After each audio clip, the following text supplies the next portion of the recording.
Halo semua, kembali lagi dengan Ricky di sini. Selamat datang di segmen favorit kita, Malam Senin. Kenapa malam Senin? Karena malam Jumat sudah dipakai sama Ewing HD.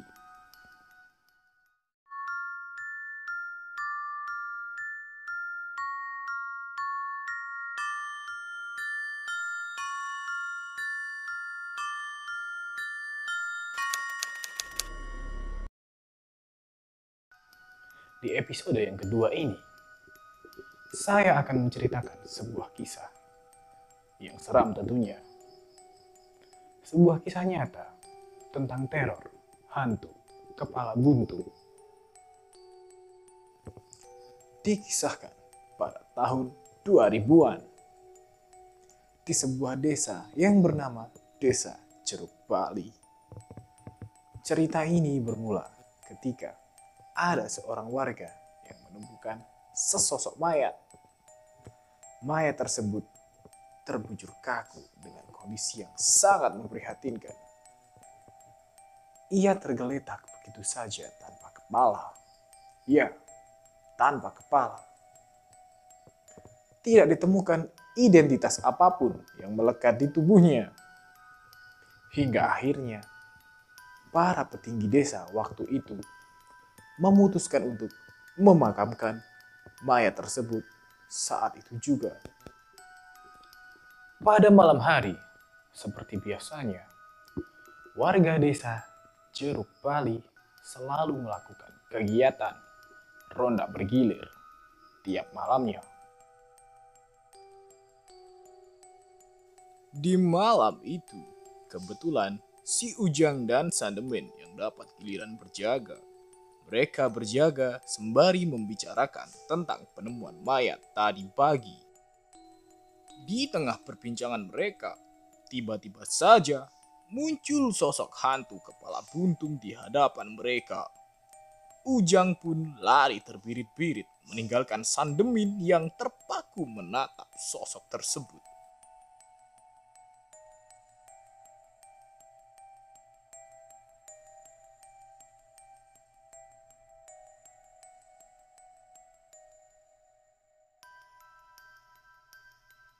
Saking takutnya Sandemin, tanpa sadar ia meniru gaya dari hantu kepala buntung itu.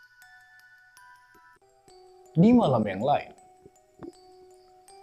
Yono, seorang kuli bangunan yang lelah seharian bekerja, ia tidur terlelap di kamarnya. Hingga pada akhirnya ia terbangun oleh sepotong pakaian yang terlempar tepat ke wajahnya.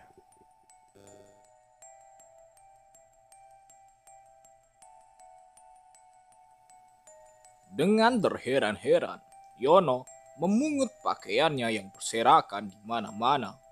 Hingga akhirnya ia melihat sosok yang telah mengacak-acak kamarnya. Saat sosok itu berbalik, Yono yang tadinya ingin marah, malah ciut nyalinya. Dia pun pura-pura tidur dan seolah tidak terjadi apa-apa. Lain tempat, lain cerita. Darso, seorang pencari kodok yang bertugas di malam hari. Ia tidak tahu berita tentang ditemukannya sesosok mayat di siang harinya.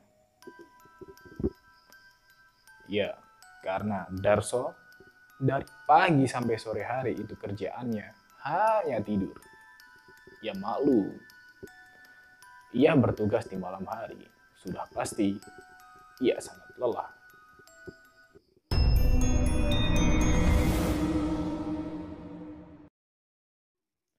Malam itu, Darso bertugas seperti biasanya. Ia mencari kodok-kodok di gorong-gorong favoritnya.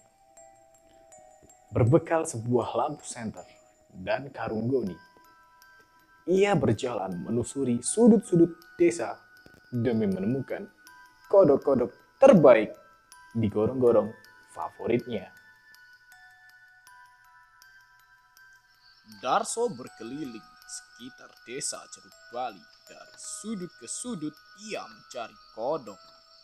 Hingga pada suatu ketika ia merasa ada yang melintas di belakangnya. Saat ia nengok, gak ada apa-apa. Ia pun lanjut mencari kodok-kodok terbaik di gorong-gorong favoritnya. Hingga pada akhirnya ia mendengar suara seperti buah jatuh. Ia pun mencari asal suara tersebut. Saat ia menemukan sesuatu itu, betapa kagetnya ia bahwa yang ia temukan adalah kepala tanpa badan. Darso pun lari seperti seorang lelaki. Keesokan harinya, warga berbondong-bondong mendatangi kediaman Pak Kepala Desa. Mereka berharap Pak Kepala Desa dapat menemukan solusi untuk menghentikan teror dari hantu kepala buntung ini.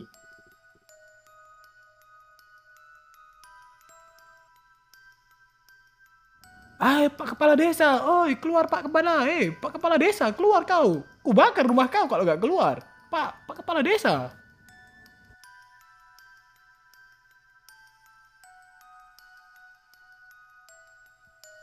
Ya,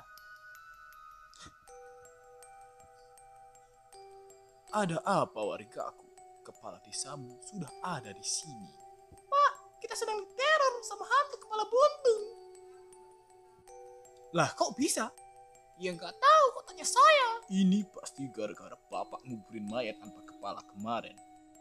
Wah, ini mayat nyusahin amat. Udah untung dikuburin malah neror warga. Kalian apa punya solusi? Kita kesini buat minta solusi, malah ditanya-tanya. Oh iya ya, aku punya solusi. Bagaimana jika kita tangkap itu kepala gelinding, lalu kita berikan ke hantu tanpa kepala? Boleh juga tuh. Lah, siapa kamu? Kamu kan bukan warga saya. Saya warga desa sebelah, Pak. Lah, di mana kita nyarinya? Tenang, saya sudah punya kepalanya.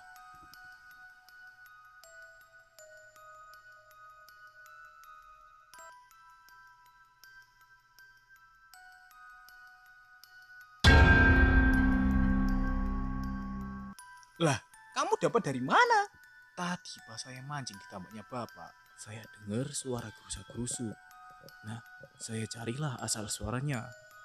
Saya cari-cari, saya lihat itu kepala nyangkut di atas pohon. Terus saya ambil itu kepala, saya masukin ke dalam karung. Lumayan, bisa saya jual di pasar gelap kan?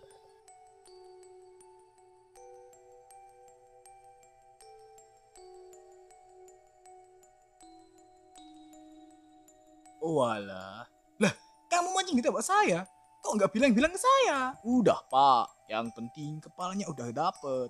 Kita tinggal nyari badannya aja. Ya udah, ayo berangkat. Ya, ayo kita berangkat. Turunkan harga BBM. Berangkat kita, cari dia. Akhirnya, mereka semua sepakat untuk mencari hantu tanpa kepala itu malam itu juga. Dari sudut ke sudut mereka mencari hantu itu. Hingga pada akhirnya mereka menemukan hantu tersebut sedang asyik membaca buku. Ya, hantu itu sedang asyik membaca. Hah? Ini yang bikin cerita siapa? Kok bisa kagak punya kepala tapi bisa baca buku?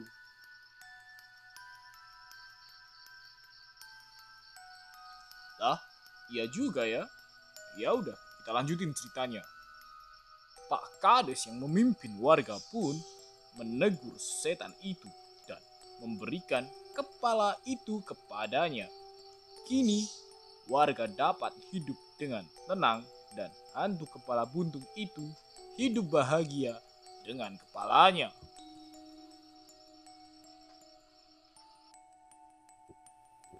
Sekian kisah kali ini. Sekiranya ada pesan moral yang dapat kita petik, yaitu tetaplah berbuat baik kepada setiap makhluk, meskipun itu makhluk halus. Sampai jumpa di video malam Senin berikutnya. Besok jangan sampai kesiangan.